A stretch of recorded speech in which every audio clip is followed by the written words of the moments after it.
RDPC. Moi, du RDPC, je voudrais donc leur dire que les problèmes qu'ils ont évoqués là, le chef de l'État n'est plus descendu en visite officielle chez lui-même dans le sud. Et que c'est le cas pour toutes les régions. Ça fait des années, on ne sait pas là où le président vit. Mais comment ça? Non, Tété, non. Voilà, donc je suis du RDPC, mais cela ne m'empêche pas de dire un certain nombre de choses. Dans un premier temps, je ne pense pas que la sortie, n'est-ce pas, de 7 hauts cadres du Sud, dont le professeur Abba Oyonou, que leur sortie, n'est-ce pas, médiatique et autres, verbale, puisse être appelée un pamphlet. Je ne pense pas. C'est quand même de hauts cadres, n'est-ce pas, de gros intellectuels, n'est-ce pas, dont tout le monde connaît la compétence et la valeur. Je ne pense pas qu'on puisse donc appeler ce qu'ils ont fait comme étant un pamphlet. Deuxièmement, ils sont des Camerounais, ils sont des hommes, ils ont le cœur et ils vivent dans une société avec tous les problèmes que nous connaissons partout. Ils ont parlé dans leurs écrits, le chômage. Il y a des universités même dans chaque maison au Cameroun aujourd'hui. Dans chaque maison? C'est pour aller dans son sens. Parce que pour lui, le fait qu'il y ait des universités dans chaque région signifie que les problèmes sont résolus. Non, c'est pas ce que nous disons. Ce n'est pas du tout ça. C'est pas ce que nous disons. Oui, donc il peut y avoir des universités forment des hauts cadres aussi pour fournir la nation en cadre, en valeur et tout et tout. Mais c'est pour les employés où, quand le chômage est ambiant partout, et c'est ce qu'ils ont dit dans leurs revendications. Ils parlent de l'électricité qui, évidemment, malgré les 7 barrages construits au Cameroun et dans lesquels on a noyé des centaines de milliards de francs CFA jusqu'aujourd'hui, on vit, n'est-ce pas, des coupures d'électricité partout et à tout moment. Il y a même des quartiers où des gens passent 2-3 jours sans électricité à l'heure actuelle, malgré la mise en service du barrage de Nachtigal, pour lequel on nous avait dit que ça devait être une panacée, n'est-ce pas, quelque chose qui devait venir et on devait oublier les problèmes de délestage. Ce n'est pas le cas. Ils ont parlé des problèmes de route. Il y a des Douala qui sont même les villes métropoles, les villes phares. On n'arrive pas à rouler.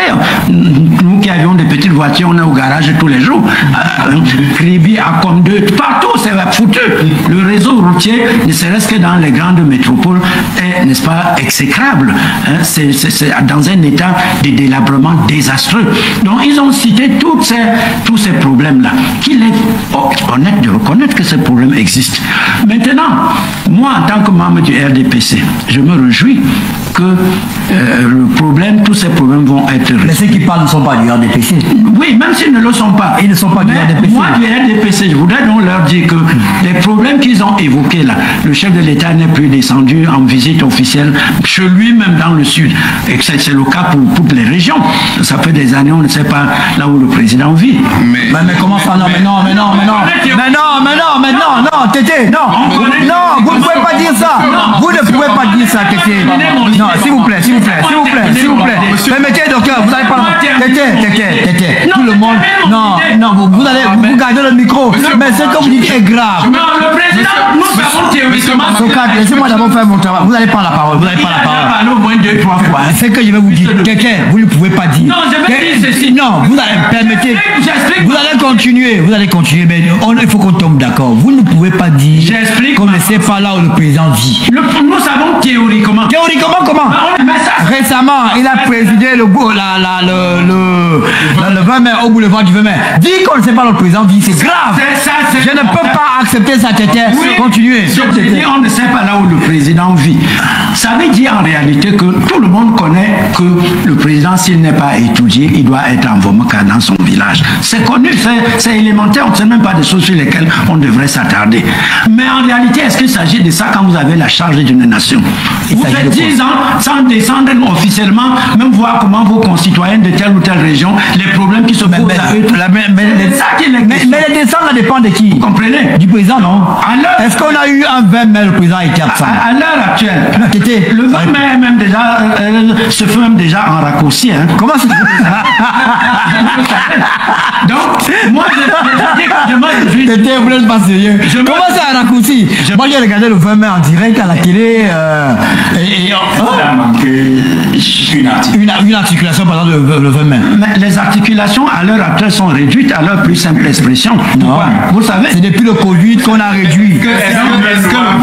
se justifie par le temps ou bien par sa densité. Ça se justifie même pas. Mais Tété, vous êtes vraiment militant du RDPC. Je ne sache pas. Non, vous n'êtes pas. Non, mais je dis que je me réjouis malgré tout ça. Nous devons être d'accord que ça va mal et que le bilan n'est pas bon à l'heure actuelle. C'est pas bon. On peut être du RDPC, on peut être du MRC ou du PCN ou du SDF. Le bilan actuel, pour nous qui sommes au pouvoir, ce n'est pas réjouissant. C'est ce que je vais dire. Et je me réjouis que même jusqu'au plus haut niveau de la hiérarchie du parti, cela est reconnu au point que quand on introduit déjà à l'Assemblée nationale un projet de loi qui vise à instaurer une vice-présidence de la République. C'est faux. C'est pas vrai. Attendez. C'est pas vrai. C'est pas vrai.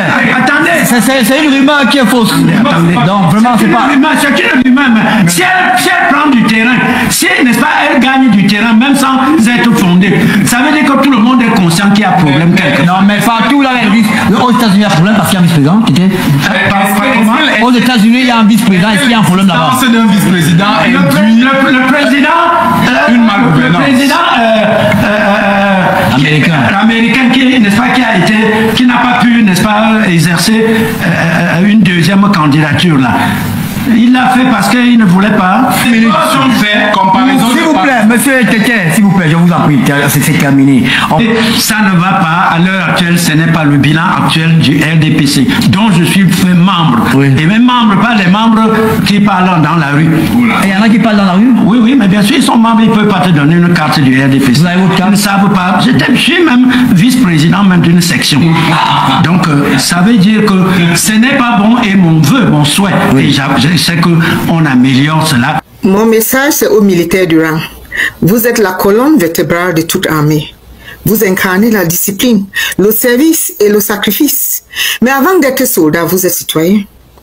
Vous êtes fils, fille, père, mère, membre des communautés que vous êtes parfois envoyés surveiller ou réprimer. Dans un régime répressif, le pouvoir compte sur votre obéissance pour se maintenir. On vous dira que la sécurité passe avant tout, que la force garantit l'ordre, que l'obéissance est un devoir patriotique. Nous avons écouté tout ça. Mais il faut distinguer, c'est très important ce que je vous dis, la loyauté envers un régime et la loyauté envers une nation. Parce que c'est ça qui fait la différence. Un régime est temporaire, mais le peuple, lui, reste. Quand le peuple se lève pour demander sa dignité, ses droits, sa liberté, ce n'est pas une menace. C'est l'expression d'une démocratie en souffrance. Bon, si l'on vous demande de retourner vos armes contre des citoyens non armés, posez-vous une question simple. Protégez-vous le pays ou êtes-vous utilisé pour maintenir l'injustice? C'est ça la question. Maintenant, il faut savoir que votre véritable devoir est de servir la nation, pas des intérêts d'un clan. C'est votre peuple que vous devez défendre. Surtout dans les moments comme ça, y compris les plus vulnérables, les plus oubliés, les plus silencieux. L'histoire se souvient. Elle se souvient de ceux qui ont exécuté les ordres aveuglement. Mais elle honore ceux qui ont eu le courage, un jour, comme nous, de dire non. De protéger le peuple plutôt que d'obéir à la peur. Réfléchissez. Je vous demande de réfléchir. Interrogez vos ordres. Rappelez-vous votre serment. Quand le peuple réclame sa justice, ce n'est pas une trahison de se tenir à ses côtés. Non, ce n'est pas une trahison. C'est un acte d'honneur. C'est un vrai service rendu à la République. Je vous rappelle donc, vous tous, d'être vigilants. Et de vous rappeler que ce peuple est très important pour vous aujourd'hui. Et nous allons demander cette justice. Nous allons réclamer cette justice au moment venu. Merci.